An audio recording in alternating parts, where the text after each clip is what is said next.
بسم اللہ الرحمن الرحیم۔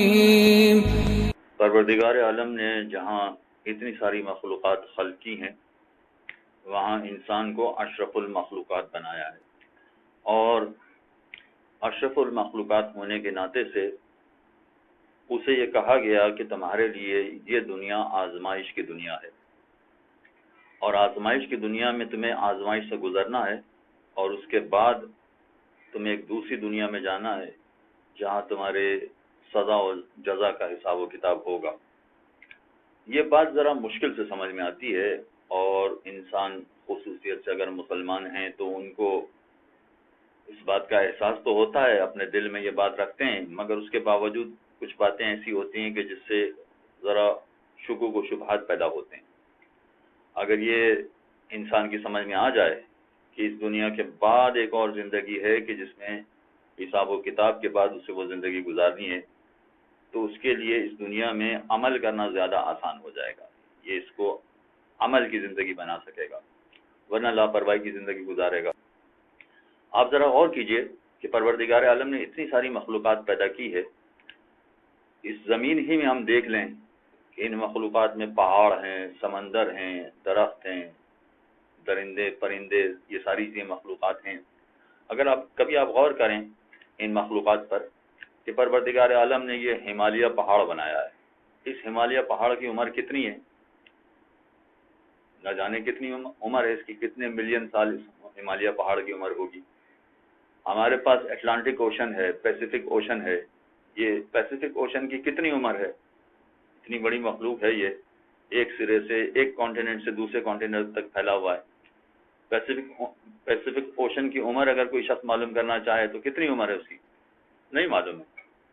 ہمارے پاس دنیا میں ایسے ایسے درخت ہیں جن درختوں کی عمریں مثلا 2000 سال ہے، کسی درخت کی عمر 2000 سال، کسی کی 1500 سال، کسی کی 3000 سال۔ یہ جو اتنی بڑی بڑی عمر والی مخلوقات ہیں پروردگار عالم نے خلق کی ہیں، اس کے لیے تو پروردگار عالم نے اتنی بڑی عمر عطا کی ہے، مگر انسان کی عمر کتنی ہے؟ 80 سال، 90 سال، 100 سال بہت تیر مارا تو جو اشرف مخلوق ہے اس کی عمر 100 برس، اور جو غیر اشرف ہے اس کی عمر ملینز آف ایئرس، ملین میں چلی جائے گی ان کی عمر۔ ابھی تو میں نے آپ کے سامنے دنیا کی مخلوقات کا تذکرہ کیا ہے، ورنہ اس سورج کی عمر کتنی ہے، ہمارے چاند کی عمر کتنی ہے، یہ ستارے اور یہ کائنات جو خلا میں پھیلی ہوئی ہے اس کی عمر کتنی ہے، اس کا تو اندازہ ہی نہیں ہے۔ یہ سائنسدانوں نے ایک اندازہ لگایا ہے کہ صاحب ہماری کائنات کی عمر 14 بلین سال ہے، یعنی کائنات بنے ہوئے 14 بلین سال گزر گئے، تو باقی مخلوقات کی عمر بلینز آف ایئر میں شمار ہو رہی ہے، ملینز آف ایئر میں شمار ہو رہی ہے، اور جس کو پروردگار عالم نے اشرف المخلوقات بنایا ہے انسان، اس کی عمر ہے 80 برس، 9 برس۔ تعجب نہیں ہو رہا، یہ حیرانی کی بات نہیں ہے۔ عام طور پر جو اشرف مخلوق ہوتا ہے اس کی عمریں بہت بڑی بڑی ہونا چاہیے تھی، غیر اشرف کی عمر اتنی نہیں ہونا چاہیے تھی۔ اگر یہ اعتراض اور یہ خیال ذہن میں آ رہا ہے تو بالکل صحیح ہے اپنی جگہ پر کہ ہاں اشرف مخلوق کی عمر زیادہ ہونا چاہیے تھی، مگر یہ اعتراض بڑی آسانی سے حل ہو جاتا ہے۔ اس کا جواب اگر ہم تلاش کرنا چاہیں تو بڑی آسانی سے تلاش کر سکتے ہیں۔ وجہ یہ ہے کہ باقی مخلوقات کے بارے میں نہیں کہا گیا ہے کہ ان کا حساب و کتاب ہوگا۔ ہمالیہ پہاڑ کا کوئی حساب کتاب نہیں ہوگا، یہ پیسیفک اوشن کا کوئی حساب کتاب نہیں ہوگا، یہ سورج، یہ چاند، باقی جتنی مخلوقات ہے اس کا کوئی حساب کتاب نہیں ہوگا۔ ان کی ملینز آف سال یا بلینز آف ایئرز ان کی عمر ہے، مگر ان کا کوئی حساب کتاب نہیں ہوگا۔ انسان کا حساب کتاب ہوگا، اور انسان کا جب حساب کتاب ہوگا تو اس کے بعد اس کی جو زندگی ہوگی، یا تو جنت میں اس کی زندگی ہوگی یا جہنم میں اس کی زندگی ہوگی۔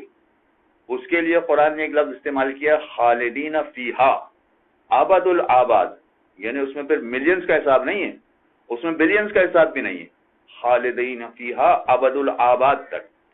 تو انسان کی 80 سال کی زندگی کو خالدین فیہا کی زندگی کے ساتھ ملائیے تو اندازہ ہو جائے گا کہ پروردگار عالم نے اشرف المخلوقات کو کتنی بڑی عمر عطا کی ہے۔ اس سے یہ بات واضح ہو جاتی ہے کہ انسان فقط اس دنیا کے لیے پیدا نہیں کیا گیا ہے، اس دنیا کے بعد کی دنیا کے لیے اصل میں پیدا کیا گیا ہے، اور بعد کی دنیا کا سارا دار و مدار اسی دنیا کی زندگی پر ہے کہ وہ اس دنیا میں کیسی زندگی بسر کرتا ہے۔ صلی اللہ علیہ محمد وعلی اللهم صل على محمد وآل محمد